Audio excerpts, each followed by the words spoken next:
Yan, magandang araw mga kasukat. Dito tayo sa Matabongkay Beach Resort sa Liam, Batangas. Yan, kagandang dagat din buhangin. Yan, dumating nga pala kami din mga alas 6 ng gabi, 5:30 ganong oras.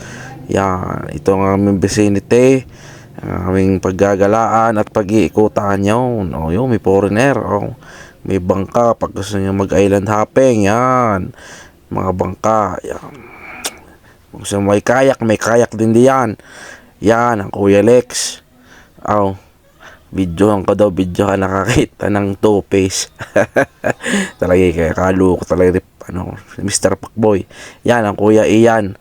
Lusong na. Pinag-relax ko muna sila mga kasukat. At talagang kailangan. Yan, si Elmer. Talaga si Panyukan.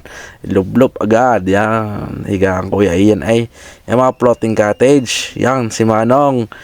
Nagpe-prepare at maliligo. Kaway Manong. Shout out sa'yo Manong.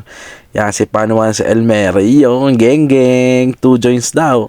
Yan, kaganda ng nasa floating cottage kami. Yan, kaganda. Ay syempre hindi mawawala yung ating totong para masarap ang ligo sa dagat. Yan, sarap pulutan, barbecue. Yung aking na-vlog nung huli. Yan, tayo babalik pa rin tayo tuloy-tuloy yung mga Kuya Lex. Yan, sinapaniwan. Yan natin mga kabilang table. Yun lang po mga kasukat. Maraming salamat po. Thank you. Geng.